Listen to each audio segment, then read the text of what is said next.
सनातनी हिंदू समाज ने राहुल गांधी का फूंका पुतला, राष्ट्रपति के नाम सौंपा ज्ञापन। स्व सहायता समूह रसोइया महासंघ ने मांगों को लेकर सौंपा ज्ञापन। समूह की महिलाएं धान उपार्जन की राशि पाने लगा रही चक्कर, जमा एफडी और खरीदी का नहीं हुआ भुगतान। लोकसभा में नेता प्रतिपक्ष राहुल गांधी द्वारा हिंदुओं को हिंसक बोले जाने का मुद्दा थम नहीं रहा है और इस बयानबाजी का हिंदू संगठन और भाजपाइयों द्वारा विरोध कर राहुल गांधी का पुतला फूंका जा रहा है। इसी कड़ी में शहर मुख्यालय में 3 जुलाई की शाम सनातनी हिंदू समाज द्वारा शहर के काली पुतली चौक में राहुल गांधी का पुतला जलाकर उनके खिलाफ जमकर नारेबाजी की गई। सनातनी हिंदू समाज ने महामहिम राष्ट्रपति के नाम काली पुतली चौक में ही तहसीलदार को ज्ञापन सौंपकर मांग की है कि ऐसे गैर जिम्मेदार सांसद का विशेषाधिकार निरस्त करके संविधान के अंतर्गत उचित कार्रवाई की जाए।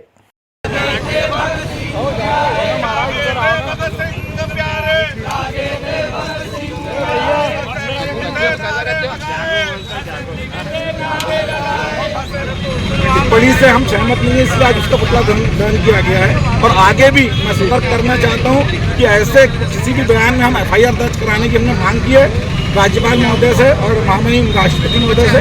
हम आगे यदि इस टाइप की किसी भी घटना को अंजाम देते तो हम उनके खिलाफ FIR करेंगे और जहाँ तक हम इस लड़ाई को लड़ेंगे, लड़ना पड़ेगा, हम लड़ेंगे। स्व सहायता समूह और रसोइया बहनों की समस्याओं को लेकर स्व सहायता समूह रसोइया महासंघ ने बुधवार को कलेक्ट्रेट पहुंचकर कलेक्टर को ज्ञापन सौंपा है। इस दौरान संगठन की पदाधिकारियों ने बताया कि शासन द्वारा स्कूल में मध्याह्न भोजन प्रदान करने वाले स्व सहायता समूहों को पर्याप्त खाद्यान्न नहीं दिया जा रहा है और न ही समय पर राशि भुगतान की जा रही है, जिससे समूह द्वारा कर्ज लेकर मध्याह्न भोजन बच्चों को परोसा जा रहा है, जिससे समूह कर्जदार हो रहे हैं। इसके अलावा रसोइया बहनों को भी समय पर मानदेय का भुगतान नहीं किया जा रहा है।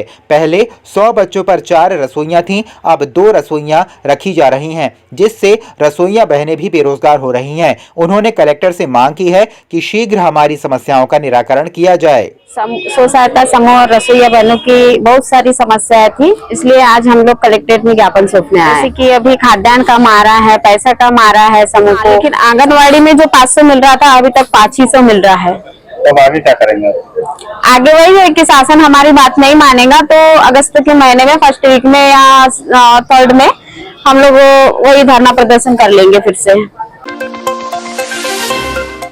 मध्य प्रदेश शासन द्वारा महिलाओं को आत्मनिर्भर व सशक्त बनाने विभिन्न योजनाएं चलाई जा रही हैं। शासन द्वारा स्व सहायता समूहों के माध्यम से समर्थन मूल्य पर धान खरीदी का कार्य भी दिया गया, जिससे बालाघाट जिले में धान उपार्जन का कार्य वर्ष 2021-22 और 22-23 में 18 समूहों ने किया, जिसका भुगतान आज दिनांक तक DMO के द्वारा नहीं दिया जा रहा है, जिससे समूहों की महिलाएं भुगतान के लिए कार्यालय के चक्कर लगा रही हैं। बुधवार को समूहों की महिलाओं ने कलेक्टर को ज्ञापन सौंपकर भुगतान कराए जाने की मांग की है। हमारी मांग वही है कि हम यहाँ 21, 22 और 23 धान खरीदी का कार्य किए थे, लेकिन आज से लेबर चार्ज, कमीशन चार्ज अभी तक भी हमारा भुगतान नहीं हुआ है, इसलिए हमको बार बार आना पड़ रहा है। मेरी बकाया राशि से 4 लाख रुपये। हमारी वही है सबकी महिला को शासन ही बोल रहे हैं कि महिला सशक्त बने, आत्मनिर्भर बने, लेकिन हम लोग बार बार आने के कारण वही कोई ध्यान नहीं दे रहे हैं। यहाँ हम बार बार आ रहे हैं, कलेक्टर साहब ध्यान दे रहे हैं, न डीओ साहब दे रहे हैं, न कोई अन्य ध्यान दे रहे हैं। बस महिला इतना ही प्रताड़ित हो गई है, आपस में उनका मतलब मन मुटाव भी हो रहा है कि हमको पैसा नहीं मिल रहा है, तो हमारा मनोबल टूट रहा है। उत्तर प्रदेश के हाथरस में मंगलवार को भोले बाबा के सत्संग के दौरान मची भगदड़ में मारे गए लोगों को कांग्रेस ने श्रद्धांजलि दी। इस दौरान गांधी प्रतिमा के सम्मुख मृत आत्माओं की शांति के लिए 2 मिनट का मौन रखा गया और अपनी अश्रुपूर्ण श्रद्धांजलि दी गई। उत्तर प्रदेश के हाथरस में जिस प्रकार से कल एक घटना घटी, वहां पर सत्संग प्रवचन में जो भगदड़ मची और भगदड़ के अंतर्गत दौड़ में 150 लोगों के घायल होके फिर उनके मृत हो गए। आज कांग्रेस परिवार द्वारा हनुमान चौक पर माता रानी के दरबार के नीचे खड़े होकर उन मृत आत्माओं की शांति के लिए हम लोगों ने यहाँ पर 2 मिनट का मौन धारण किया और मौन धारण करके ईश्वर को, माता रानी को उनके अपने चरणों में स्थान देने के लिए यहाँ पर सभी ने अपील की।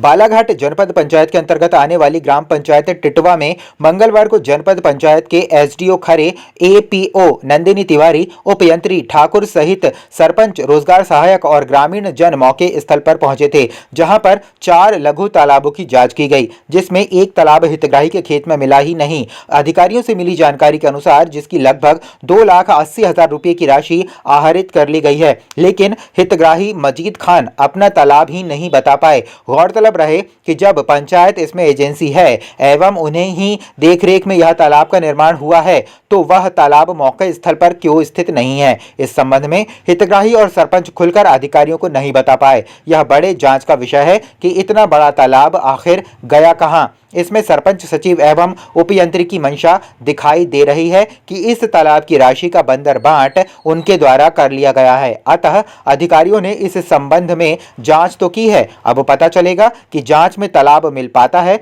या फिर अधिकारी इसी तरह तालाब को ढूंढते नजर आएंगे।